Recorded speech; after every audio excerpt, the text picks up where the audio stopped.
Hello guys, and welcome back to my channel. I hope you are having a wonderful day.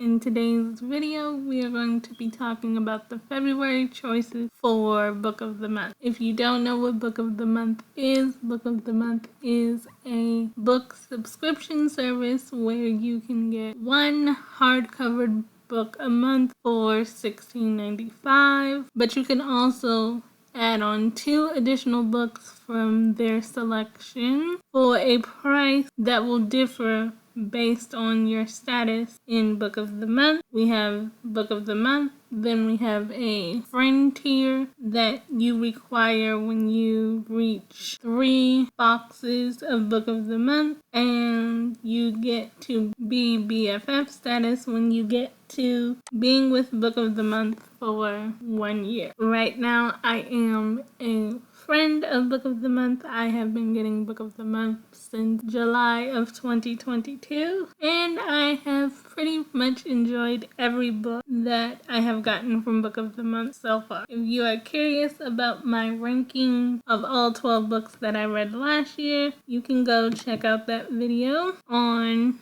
my channel now. So this month for Book of the Month, we have 5 choices, and Book of the Month also allows you now, this is something they recently added, to get audio version of the book. So if you don't like having the physical copy, some books on Book of the Month you can now get audio copies, and you can also request audio versions of a book. You will see that in the Book of the Month app. Your audiobooks automatically download to your Book of the Month app that you can have on your device. So our first book is a contemporary fiction by JoJo Moyers. It's called Someone Else's Shoes. It is a repeat author to Book of the Month. The quick take for this book is an accidental gym bag swap jolts 2 women whose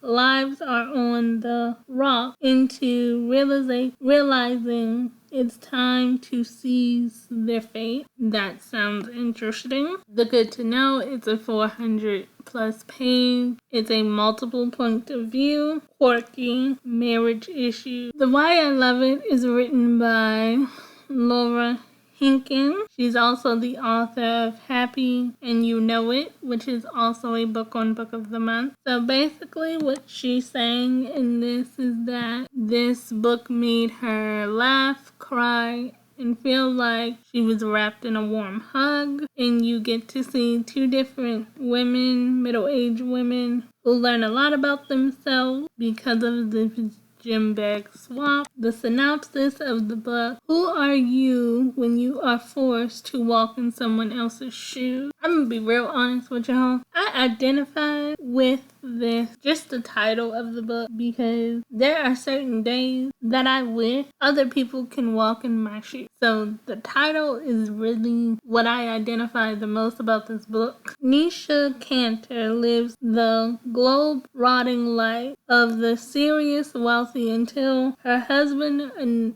announces a divorce and cutting her off. Nisha is determined to hang on to her glamorous life, but meanwhile she still must scramble to cope. She doesn't even have the shoes she was until a moment ago standing in. But that's because Sam Kemp, in the bleakest point of her life, has accidentally taken Nisha's gym bag. But Sam hardly has time to worry about a lost gym bag. She is struggling to keep her family afloat when she tries on Nisha's 6-inch high Christian Louis Vuitton red crocodile shoes. The results are jolting. Confidence makes her realize something must change, and that thing is herself. I am intrigued by this book because it sounds like we're going to see a demise of a marriage by somebody that's wealthy, and she's gonna have to learn how to live in a different economical bracket, and someone that's trying to bring up their economic status finds the confidence to save her family,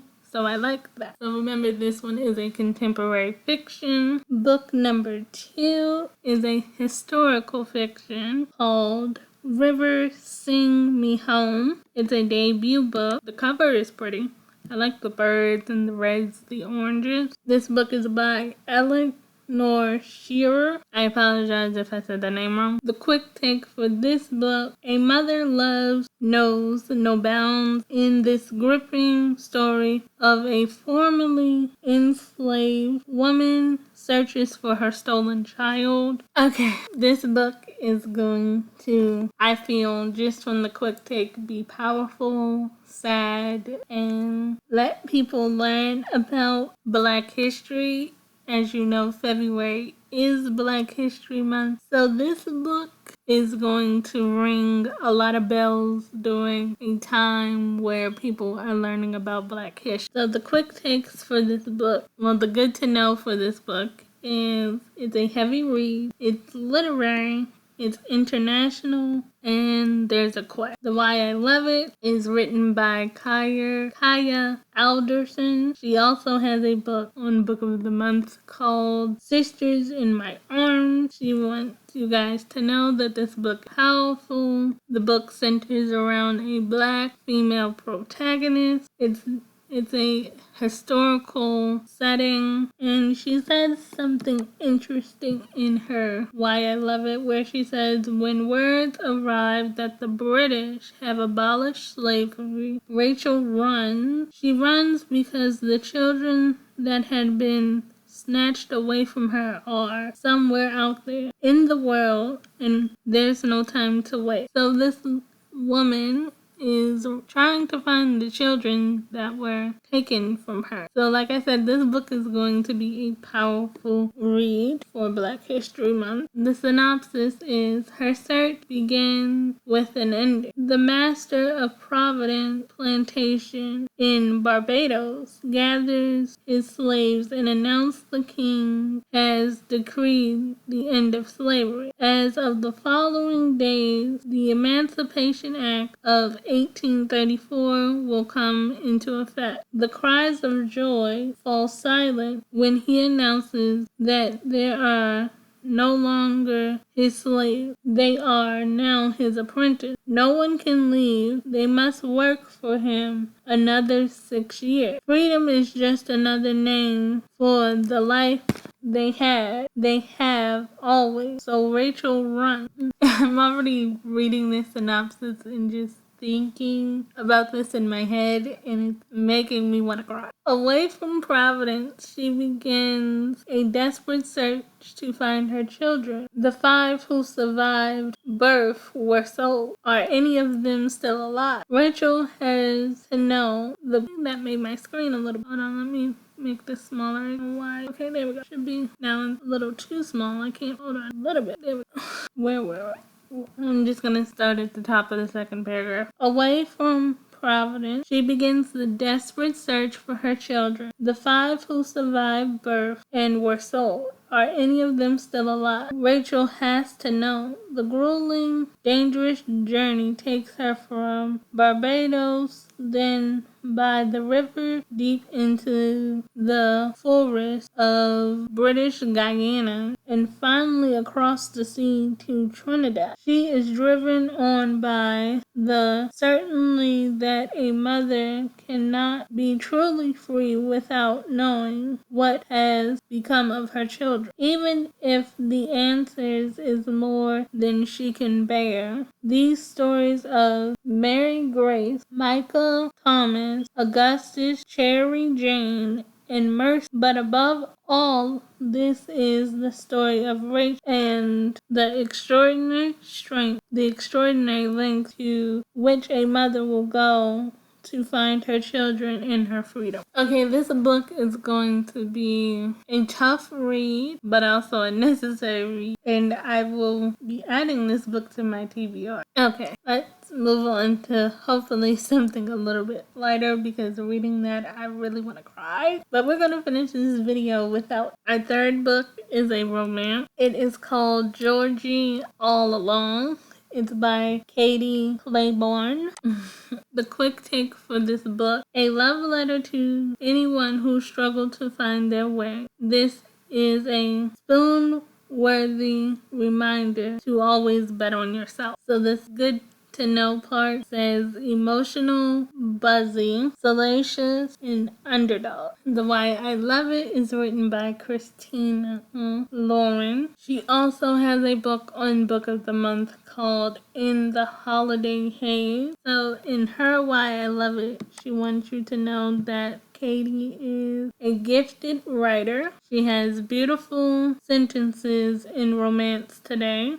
This book is playful yet ambitious. So the synopsis is longtime personal assistant Georgie McCullen, I believe that's how you say that last name, I'm sorry if I got it wrong, has made a career out of putting others before herself. When an unexpected upheaval sends her away from her hectic job in LA and back to her hometown, Georgie must confront an uncomfortable truth. Her own wants and needs have always been disconcertingly blank page. But Georgie has come across a forgotten artifact, a friend-flick diary she wrote when she was a teenager, filled with possibilities she once imagined. To an overwhelmed Georgie, the diary sample is a small-scale idea or a lifetime, a guidebook for getting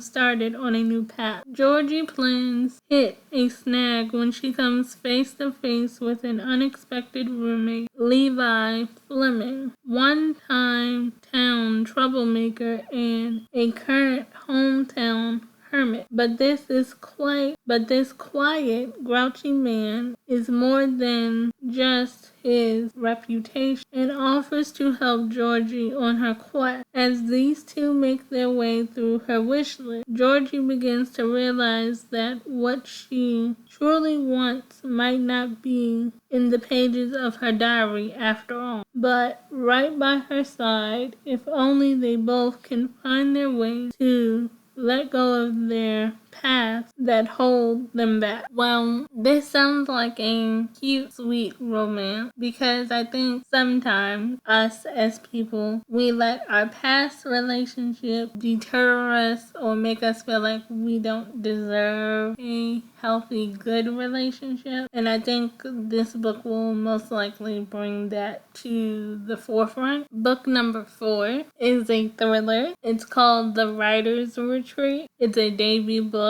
It's by Julia Bart. The quick take for this is pro tip: read the fine print before a writer's retreat leashes you. End up stuck with a kooky horror writer and your ex-BFF. Okay, this is interesting already. The good to know for this is psychological, creepy, royal, and writer's life. Okay. The Why I Love It is written by Megan Collins. She also has a book on Book of the Month called The Writer's Sister. Okay, so basically an inspired writer according to Megan. Why I Love It, it's about an inspired writer that gets the privilege to go on a retreat with her favorite horror author. Okay, so basically sounds like this is a once in a lifetime opportunity that this person could not turn down, but it didn't go as she planned. So it is spooky. So the synopsis says Alex has all but given up on her dream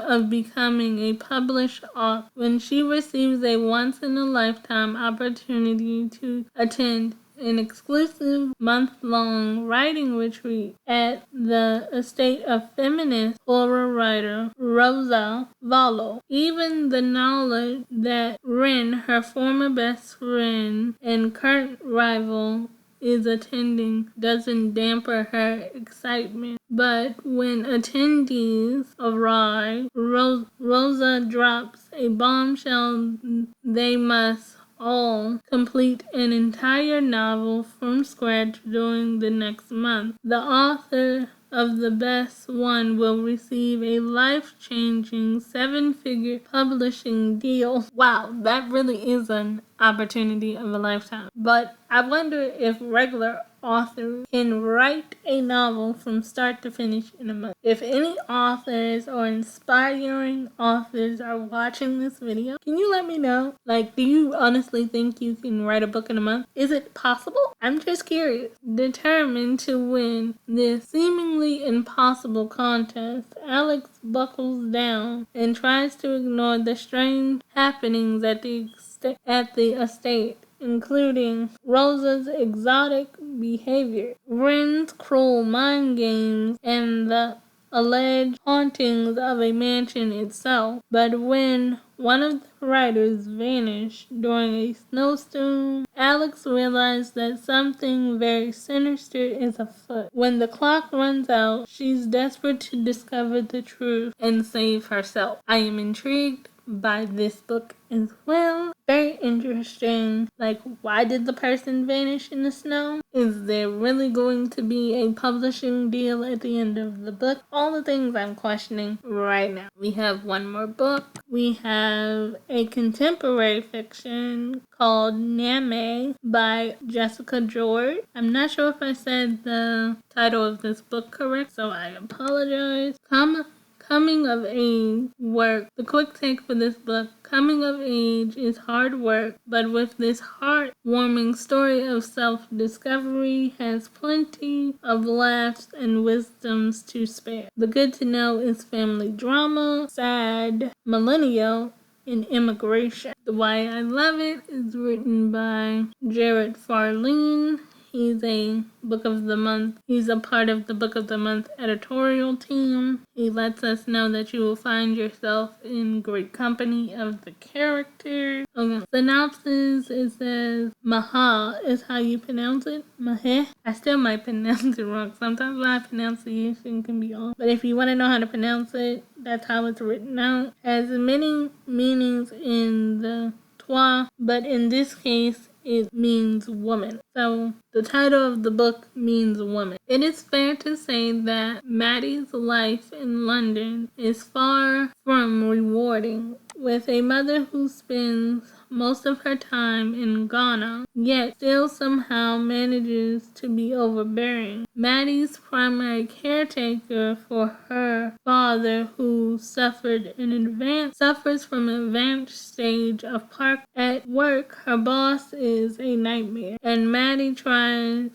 is tired of always being the only black person in every meeting. It sounds like the company that Maddie works for needs to be more diversified, and they need to add some diversity in the job she works for. The company she works for, I'm sorry. When her mom returns from her latest trip to Ghana, Maddie leaps at the chance to get out of the family home and finally starts living. A self-acknowledged late bloomer, she's ready to experience some important first. She finds a flat fare, says yes after work drink, pushes for more progressions in her career though, and throws herself into bewildering worlds of internet dating, but it's not long before tragedy strikes, forcing Maddie to face the true nature of her unconventional family and the perils and rewards of putting her heart on the line. This one sounds interesting too. I'm intrigued by I want to know what they mean by unconventional family. I want to know what that means. And I wonder why her mother travels to Ghana so much. And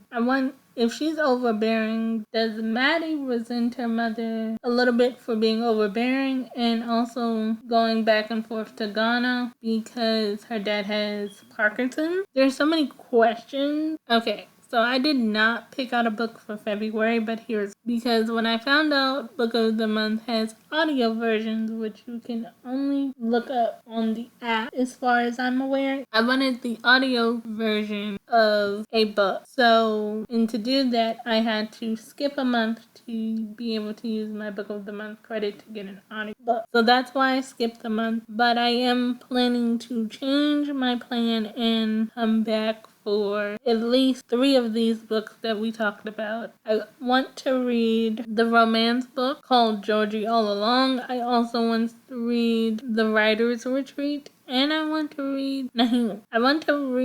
Honestly, I want to read all 5 books. So eventually I will come back and pick these up. But I didn't pick any of them up today. But I did pick up the audio version. I'll show you the book. I did pick up the audio version of The Boyfriend Project. I picked up the audio version of The Boyfriend Project. The Boyfriend Project is a romance book. The quick take for The Boyfriend Project: being cheated on, being cheated on, not so fun. Befriending the other woman, very fun. A modern romance feels downright empowering. The good to know for this is social issues, inspiring female friendship, millennial. And I'll give you the synopsis. Samaya Brooks never thought she would be that girl, but a live tweet of a horrific date just revealed the painful truth. She had been catfished by a 3-timing jerk of a boyfriend. Suddenly, Samaya, along with 2 other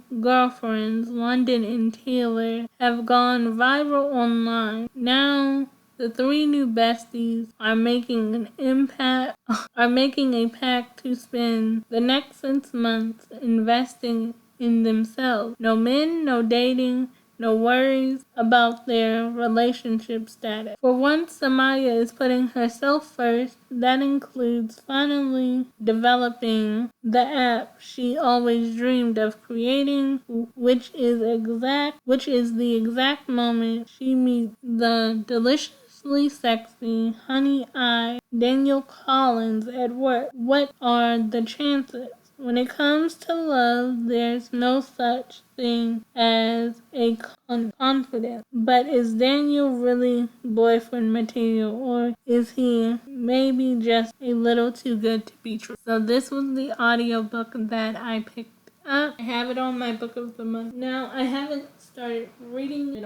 I haven't started reading it yet because I'm in the middle of reading another book, but as soon as I finish, I will be listening to the audio. I am looking on my phone now to tell you what books from February are the audio version that you can get on audio. I'm just looking on the shelf app. The book that you can get on audio from the February selection is the contemporary fiction Name by Jessica George. It's available on audio now. So guys, let me know down in the comments, which book did you choose? Are you getting it on audio, or are you having the book shipped to you directly? Or did you skip February like I did because of the confusion of audio? So let me know down in the comments. I hope you guys enjoy this video. Don't forget to comment, like, and subscribe. Remember, I'm always thinking of you. Sending my love, and bye for now.